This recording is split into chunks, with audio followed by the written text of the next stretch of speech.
Good afternoon. My name is Jose Santiago. I'm the media manager here at the Glendale Police Department.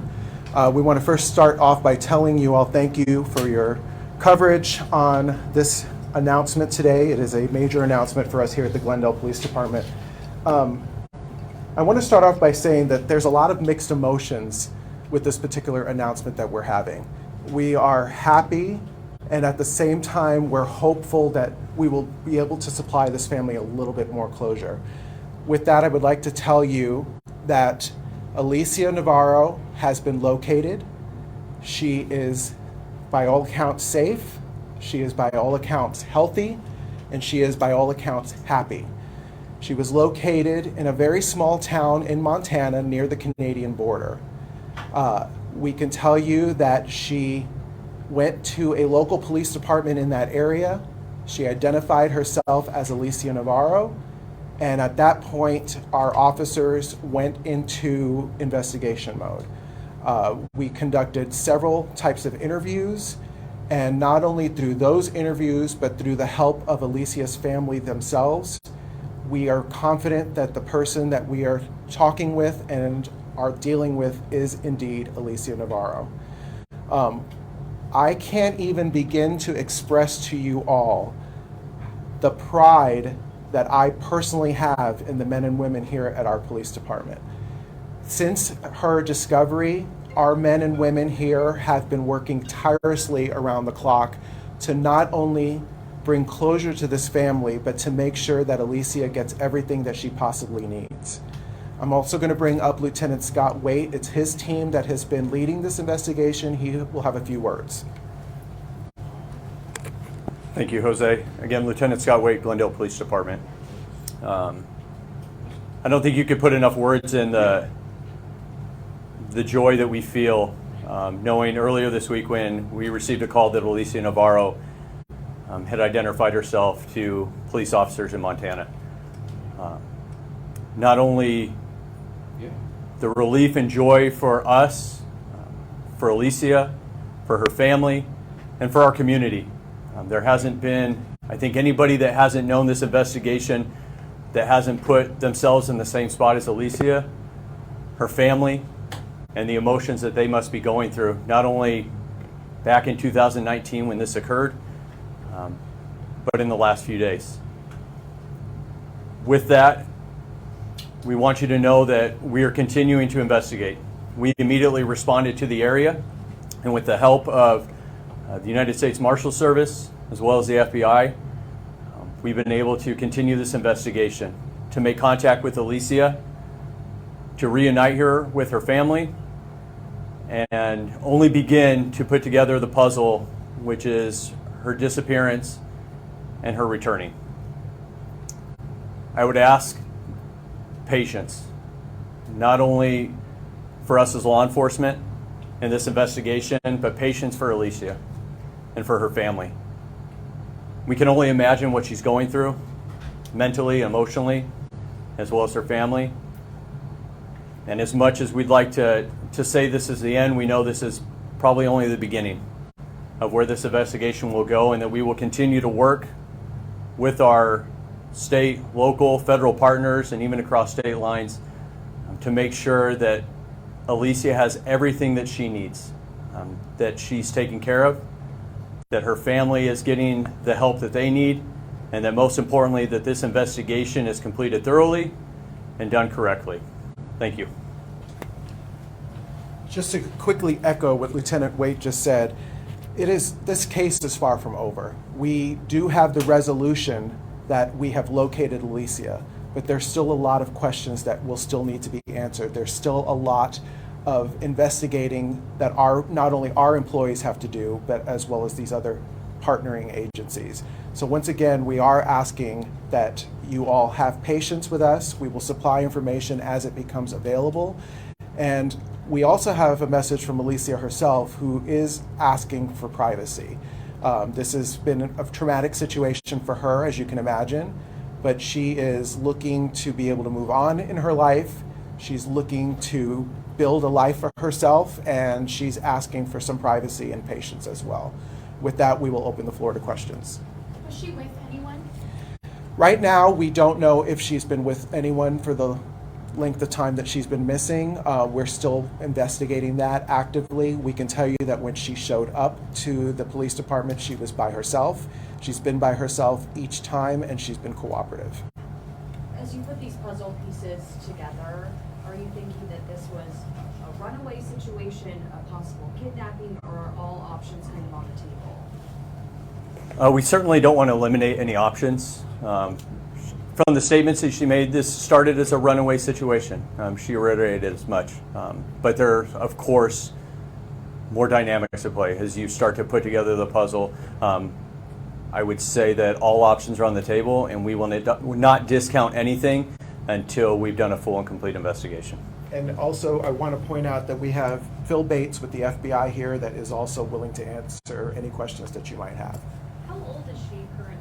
She 14 at the time? She was 14 at the time. She is getting ready to turn 19, so she's currently 18 years old. She went missing in the middle of September of 2019, and her birthday was a couple of days after she went missing. How did she get to Montana? We don't know yet. That's certainly part of the investigation and answers that we're hoping to get from Alicia herself. I'm sorry, how old is she now? She is 18. She's getting ready to turn 19 in September. Did she show up to that police department alone? Was she with anyone at the time? Yeah, so when she came to the police department, she did come alone. As our detectives and as the local PD up there have talked with her and met with her, she's always been alone. Did you say the name of the town that she went to? At this time, we're not going to release that information, not only out of respect for Alicia and her privacy, but this is a very small town. We can tell you that it is close to the Canadian border. It's about 40 miles from the Canadian border in Montana, and they are working alongside us to help resolve all the questions that we have in this case. So out of respect for the investigation as well as the respect for Alicia's privacy, we're withholding that. Is anyone facing charges currently, or could anyone potentially face charges? I mean, there's always the potential that somebody could face charges. As this investigation unfolds and we get more clarification on what happened to her, that's certainly a possibility, but I can't say that there's anything imminent or pending at this time. You mentioned she turned herself into a police department. Would that be Montana? She was in Montana, and turning herself in is a strong statement. Sorry. She showed up to a police department. She identified herself as Alicia Navarro, and she basically asked for help to clear her off of a missing juvenile list. She, by all accounts, went on her own free will. She is not in any kind of trouble. She's not facing any kind of charges. She is not being held anywhere. She is coming and going at her own free will, and she has been extremely cooperative with not only our folks, but our federal partners as well. Does she want to come back to Arizona? I still think it's really early in her healing process as to where she wants to stay, and that's certainly up to her, and we will help her in any way possible to make sure that she is in her best situation and the most comfortable that she could possibly be. I know that her mom has been searching for her since she went missing. You said that you were able to reunite her family and her. Were you there for that? Can you describe what that was like? Emotionally overwhelming, not only for the mother, but for Alicia herself. With respect to the family, I'm not going to go into specifics on how that reunification was done, but I can say for everybody involved, including the detectives, it was extremely overwhelming. Which family members were there for that reunification? The first notification was to her mother, and that was the first notification and I would say reunification that's happened. Did the investigation ever indicate Montana?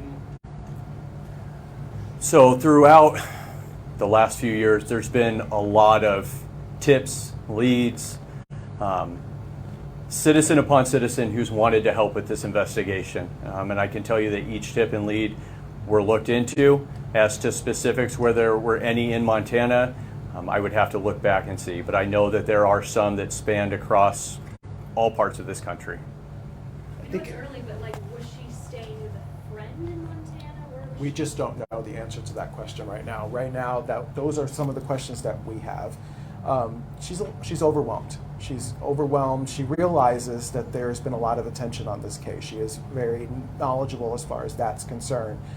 Right now, her priority is to work with us. She wanted to talk to her mom, and she wanted to make sure her mother knew she was okay, and we're taking it day by day, step by step with her.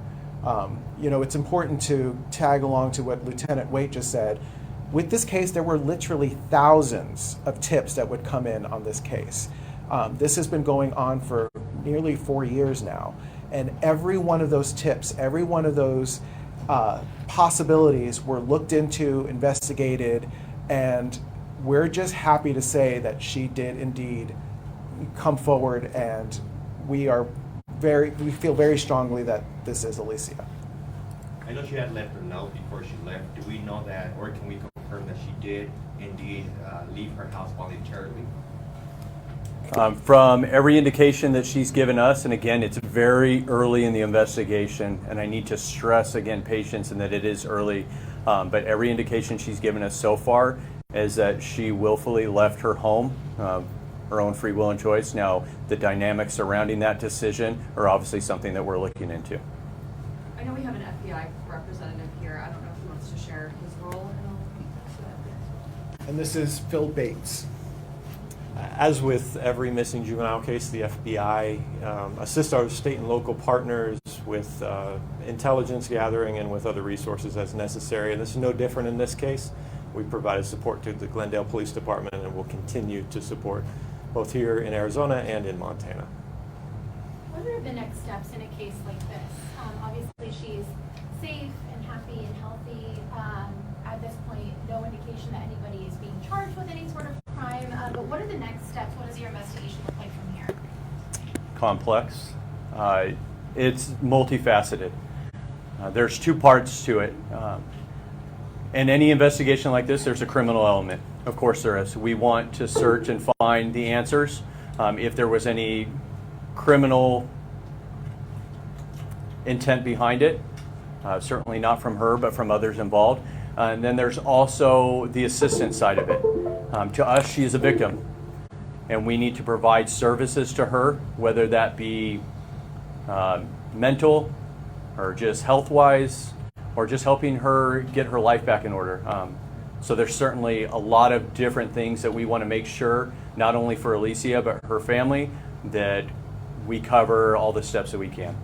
Did she need medical attention after she turned herself in, or she showed up at the station? I can say that she didn't require any immediate medical attention or any medical attention since we've been with her. Again, I think Jose stated well, she seems happy and healthy to the extent that she can be, given the circumstance. But that's certainly something that we want to help provide for her and make sure that if she hasn't seen a doctor in the last few years, that those are things that we are able to provide for her and make sure that she has everything necessary to really move on with her life and enjoy the rest of her life. Was there any social media involvement, things that we did speak on when she first left, that somebody probably did speak to her and convince her to house through social media? Could that be the case? So that's part of any investigation. That was obviously part of the initial investigation. The family was very supportive and cooperative in providing whatever information that they had as to her, we'll call social media fingerprint, and what she was using. I can tell you that we followed those leads extensively. We continue to follow them. We continue to look back from the very day, minute, hour that she left and try and go down every lead that we can to see if that'll provide answers. And certainly now that hasn't stopped and will continue. Any inclination of why now? And a lot of these cases don't turn out like this, so can you tell us your reaction as well? I think for Alicia is that she felt like now was the time that whether it's emotionally, mentally, that she wants to take the next steps in her life. She's expressed a desire to move forward in life and do the things that a normal, healthy adult would do. And we certainly want to help her get those. So I can't say that there's any single triggering moment, I think there's probably been a long progression for her in the journey that she's taken, and we are more than happy, ready and willing to help her through the rest of her path. Is Alicia still in Montana? I'm sorry if you mentioned that already or not. Yes, she is still there with the local police up there, with our investigators, and we are continuing to help her in whatever way we can. Can you tell us when she went to a police department? Was it within the last few days? Within the last few days. Once we wrap up this press conference, we will be emailing out to your desks a photograph that was taken of her when she arrived at the police department. I will tell you, just to be direct, she doesn't look much different than she did when she disappeared. She is 18 years old, she's getting ready to turn 19, but her appearance is still that of a very young-looking young lady. Besides the photograph that we will be releasing, we will send 2 very small video clips of some of a very small portion of interviews that were done by our officers via FaceTime prior to seeing her face to face. Alicia is, by all accounts, again, she just appears to be in good spirits. She really just wants to move on with her life. She is very apologetic to what she has put her mother through, has expressed that, and she understands that she caused a lot of pain to her mother, and it was not intentional on her behalf, and she's hopeful that they can have a relationship. If there's no further questions, we're going to wrap it up there. Thank you, guys. Thank you.